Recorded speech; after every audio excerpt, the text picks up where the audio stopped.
आजकल हम जैसे खरीदते हैं, जैसे बेचते हैं, सब कुछ बदल गया है ना? और इसका बहुत बड़ा क्रेडिट जाता है इलेक्ट्रॉनिक बिजनेस को। लेकिन ये सिर्फ ऑनलाइन शॉपिंग से कहीं ज़्यादा है। तो आज हम यही समझेंगे कि ई बिजनेस क्या है, ये काम कैसे करता है और मोबाइल की जो क्रांति आई है, वो इसे किस नई दिशा में ले जा रही है। चलिए, इस डिजिटल सफर की शुरुआत करते हैं। तो आज का हमारा सफर कैसा रहेगा? चलिए एक नजर डालते हैं। सबसे पहले तो ये समझेंगे कि ई बिजनेस असल में है क्या। फिर हम इसके 3 प्रमुख आयामों को जानेंगे। इसके बाद हम ई कॉमर्स पर पूरा ध्यान देंगे। भारत में इसकी जबरदस्त ग्रोथ के पीछे क्या कारण है, उन्हें समझेंगे और आखिर में देखेंगे कि कैसे मोबाइल क्रांति सब कुछ बदल रही है। तो चलिए शुरू करते हैं पहले सवाल से। आखिर ये ई बिजनेस है क्या? और एक बात साफ कर दूं, ये सिर्फ ऑनलाइन शॉपिंग नहीं है, उससे कहीं ज्यादा है। तो देखो, आसान भाषा में समझे तो ई बिजनेस का मतलब है कि कोई भी कंपनी अपने सप्लायर्स, कस्टमर्स और पार्टनर्स के साथ सारी जानकारी इलेक्ट्रॉनिकली मतलब डिजिटल तरीके से शेयर करती है। यहां मेन फोकस सिर्फ बेचने पर नहीं है, बल्कि बिजनेस चलाने के पूरे प्रोसेस को ही ऑनलाइन ले आने पर है। सूचना का लेन देन इसमें सबसे अहम है। तो सवाल उठता है, कोई भी कंपनी ई बिजनेस क्यों अपनाएगी? इसके पीछे आखिर मकसद क्या होता है? इसके 4 बड़े लक्ष्य होते हैं। पहला, कस्टमर्स को हमेशा के लिए जोड़े रखना। दूसरा, अपनी सप्लाई चेन को एकदम मक्खन जैसा स्मूथ बनाना।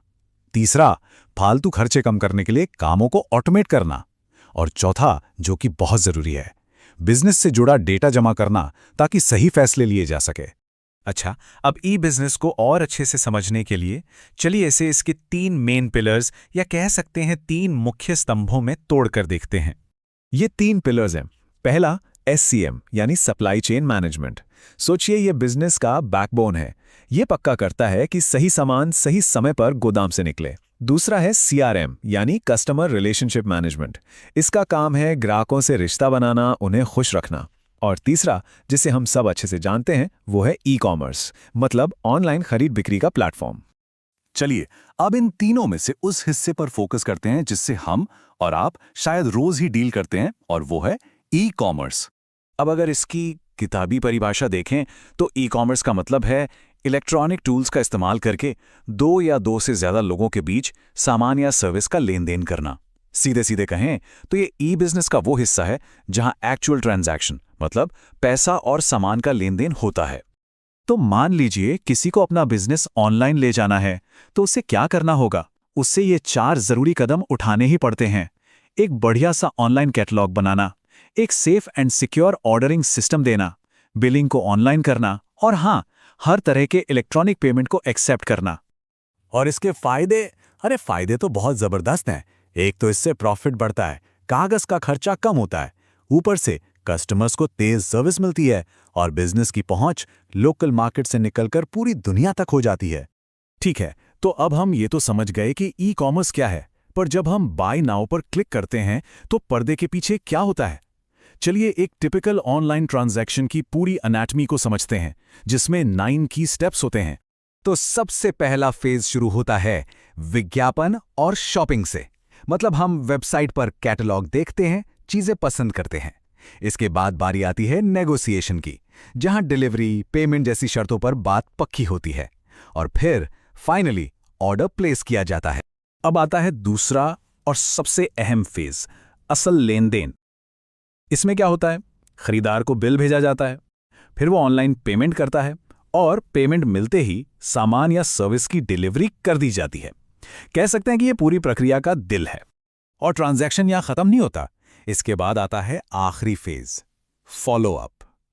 इसमें उस लेन देन का पूरा हिसाब किताब रखना, कस्टमर सर्विस देना जैसे कि कोई दिक्कत हो या सामान वापस करना हो, और आखिर में उस ट्रांजैक्शन से जो भी डेटा मिला है उसे मैनेज करना, ये सब शामिल है। तो ये थी एक ऑनलाइन ट्रांजैक्शन की पूरी कहानी। अब असली सवाल ये है कि भारत में ये कहानी इतनी तेजी से क्यों हिट हो रही है? चलिए अब जरा भारत के ई कॉमर्स बूम के पीछे के कुछ खास कारणों पर नजर डालते हैं। सोर्स का ये कोट इस पूरी बात को बहुत अच्छे से बताता है। इस कनेक्टिविटी क्रांति का नतीजा भारतीयों का सशक्तिकरण रहा है। और ये बात बिल्कुल सही है। इंटरनेट ने तो जैसे पूरा गेम ही पलट दिया है। और इस बदलाव की सबसे बड़ी वजह है ये आंकड़ा। जरा सोचिए, भारत के 75% इंटरनेट यूजर्स 15 से 34 साल की उम्र के हैं। ये वही एज ग्रुप है जो सबसे ज्यादा शॉपिंग करता है। बस यही युवा आबादी है जो भारत में ई कॉमर्स की गाड़ी को इतनी तेजी से दौड़ा रही है। और अब आते हैं हमारी आज की बातचीत के सबसे एक्साइटिंग हिस्से पर, मोबाइल क्रांति। इसने तो वाकई पूरे के पूरे बिजनेस को हमारी मुट्ठी में, हमारी हथेली में लाकर रख दिया है। जरा इस चार्ट पर नजर डालिए। 2013 में कुल ई कॉमर्स ट्रांजैक्शंस का सिर्फ 5% मोबाइल से होता था, और आज ये आंकड़ा 13% से भी ज्यादा हो चुका है और हर दिन बढ़ रहा है। ये जो बदलाव है ना, ये जबरदस्त है। तो इस मोबाइल कॉमर्स के पीछे असली ताकत किसकी है? वो है मोबाइल पेमेंट की। इसका सीधा सा मतलब है अपने मोबाइल फोन से पेमेंट करना। अब हमें कैश, चेक या क्रेडिट कार्ड की जरूरत नहीं, फोन से ही सब हो जाता है। और भारत में तो इसके कितने ही उदाहरण हैं जिनसे हम सब वाकिफ हैं। फोन पे, गूगल पे, पेटीएम, मोबीक्विक, ये नाम आज हर घर में सुने जाते हैं और इन्हीं की वजह से मोबाइल पेमेंट इतना आसान हो गया है। तो अब हम आपको एक सवाल के साथ छोड़कर जा रहे हैं। जैसे जैसे मोबाइल हमारी शॉपिंग और पेमेंट का मेन जरिया बनता जा रहा है, तो सोचिए, ऑनलाइन बिजनेस की दुनिया में अगला बड़ा तूफान, अगला बड़ा बदलाव क्या होगा? अगर आपको ये वीडियो इन्फॉर्मेटिव लगा तो लाइक करें और ऐसे ही वीडियोस के लिए हमारे चैनल कोडिंग बाबा को सब्सक्राइब करना ना भूलें। यहां तक बने रहने के लिए बहुत बहुत धन्यवाद।